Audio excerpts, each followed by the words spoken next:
Hello, my name is DeLaney. I am a student here at Liberty University. I do want to first and foremost apologize about my stuffiness. I am under the weather and have been for the past 2 weeks. So I ask that you bear with me as I cruise through my presentation. So just to go and get started, I am going to be using my video outline assignment as a guide, also in my notes. So again, my name is Janae. I am a psychology major in life coaching here at Liberty University. Possible career interests that I have are based in entrepreneurship. So I did start a business, an LLC, back in 2020. So that is what I'm looking to build. That is what I'm looking to add to. I haven't done much with it, but my business is my ministry. I was recently ordained a few weeks ago as a minister. So with my business and with my career, I want it to be based in what God has for me to do. So ministry is going into that. Life coaching, which is what I'm doing here, is going at Liberty, is going into that. I'm also interested in doing events and sales. So encouraging events for the public, whether that be teens, whether that be couples, whether that be whoever God allows for me to minister to in that way, whether it's a conference or a video conference, a physical conference.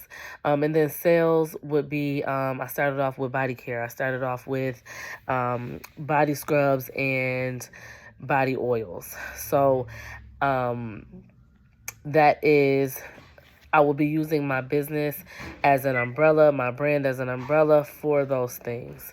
Okay, so in moving on with the research topic and question, with me wanting to pursue entrepreneurship, wanting to pursue what God has for me in ministry and in all of the things, I'm looking to the research topic of choice that I found was best for me is ins and outs of content creating and how it is needed in as an entrepreneur, with the question of choice following as how and where to find information / insight to operate as an entrepreneur online.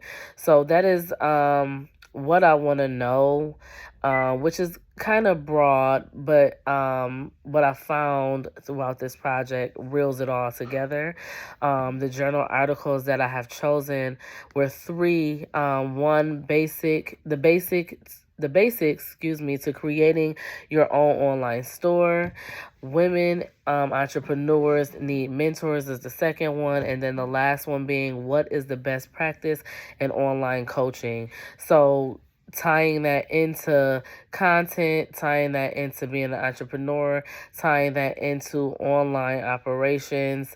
With being an entrepreneur, I have found with the first article, the basics to creating your own online store. Now, this article is by Jeff Frenson.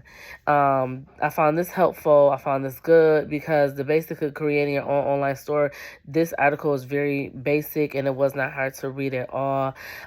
This author really goes into, like, very briefly about some challenges and how you are just starting up. Talking about the competitors, talk about reevaluating what you want to do, your strategy for online. And I found that really helpful just as a basis for just the basic essentials for creating an online store, because that's an option for myself. Next, there is the other article that I have here, women entrepreneurs need mentors. When it comes to content, when it comes to being an entrepreneur, when it comes to all of the things, I don't know what I'm fully doing. I'm learning. And so finding an article that talks about women entrepreneurs really was helpful because, and this is by Robin Lockuff and Timothy Malone. I found this really helpful because I am not only a woman, I'm a woman of color. I'm a black woman.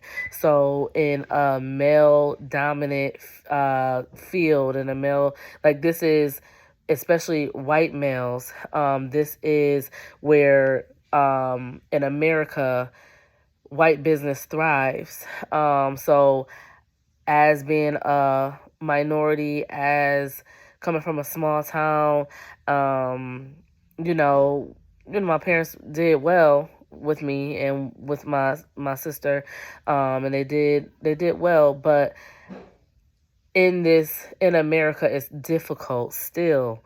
Um, for people of color to jump into entrepreneurship because we don't have the knowledge that we necessarily need along with the funds. So I'm starting from scratch, and to hear or see an article that dives into why women need entrepreneurs, and this doesn't speak to women of color, this is for all women, which I appreciate, because we all have our own battles, we all have our own things, and it's difficult for all of us. So um, this article talks about the importance of having mentorship and what to look for in a mentor, what to expect from a mentor, qualities of a good mentor. And I find that really helpful, especially with my journey moving forward. And then lastly, for the articles, there is the what is the best practice in online coaching. Now that is going to be a big piece of my business.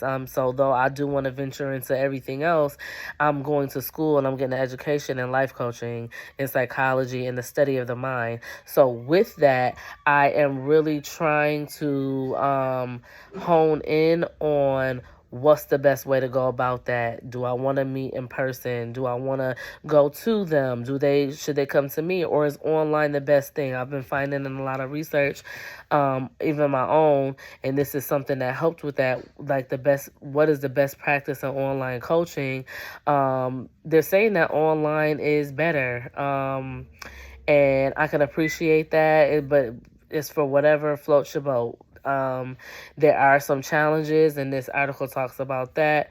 There are a lot of things that go with doing online, so you would really need to, that's where you would need to speak to a mentor or do your own studies, find what programs work best for online coaching.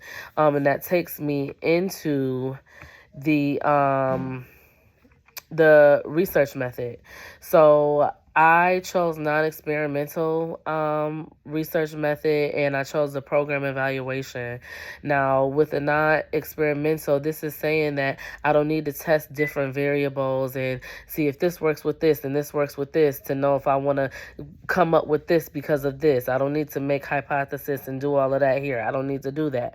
What I'm trying to do is study different information that's already there in order to get and decide what I want from my business. So I'm looking for resources of people and products and things that have already done that work and can show for it, so I can decide, hey, is this software best for my online coaching?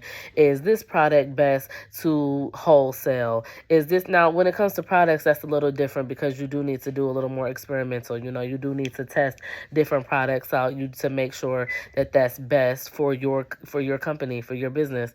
But when it comes to the business aspects of it, when it comes to just being an entrepreneur and having that baseline of what do you want to do, how do you want to operate, I chose non-experimental and program evaluation. So program evaluation is saying, and I'll read it from the text from Crawford, a study that focuses on finding information about a program for the purpose of evaluating that program. So if I want to use if I want to use Canva to do my content, then I need to go and look at the resources in Canva. I need to see what does Canva offer. But the limitation with that, so what's good about that is I'm knee deep in Canva. I am sold on Canva, but that's just Canva. That limits me to other places. So I would need to do another program evaluation. I would need to, and that's where, being more experimental is. Like, is this working better than this? What's the comparison of this variable and that? And then adding something else in. Should I work with both of them together? So with the program evaluation, I just think that that's what's simplest for me, for, my business and what I'm looking to do, because I'm not looking for 50 different things that I'm trying to work with. I'm literally looking for something that's simple for me in order to kickstart and get this up. Okay. Now,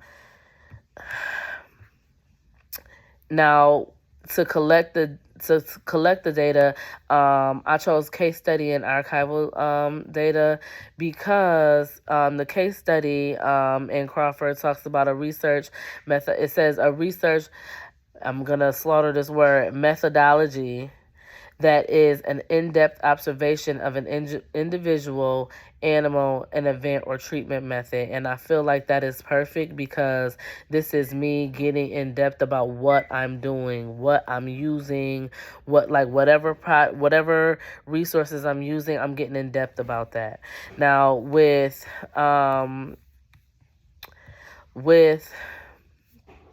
the archival research is a non-experimental method where the researcher uses existing records and selects portions of records to examine. So now that can even be going on to the internet and looking. That's straight out of Crawford. That's going on and looking up and seeing, like, what does online say, what do the reviews say about what Canva is like. Let me go on YouTube and see what reviews and what people are saying about their experience. I associate that with archival research, things that you can just pull up that people websites store onto their website so that you have an idea of what is out there and what people are saying about it, whether it's good or whether it's bad. So in conclusion of everything, because I am at my 12 minutes, in conclusion of everything, I just simply think that with what I'm doing with psychology and life coaching, with my business that I have, my LLC, that is totally spirit-led, with entrepreneurship, with ministry, with doing events and sales. I believe that this class was good for me. These articles were good for me. Doing program evaluation I'm going to take that with me in my thoughts because I want to look a little bit more into how that will work for my business, specifically to me, not just to talk about it for this program, for this video, and non-experimental and experimental methods of doing it, because I don't have to just do non-experimental. I will have to do experimental. I will have to dive into different things, which experimental was a little bit more difficult, of a concept, but that's just an example of other avenues that you can take, and I appreciate that. So that is my presentation. That is my information. I hope that you enjoyed and got a taste of kind of what I meant about entrepreneurship mixed with what the text is offering, what the authors are offering from the articles, in conjunction with what we are learning all together what we've learned in these past few weeks. So thank you so much, and God bless.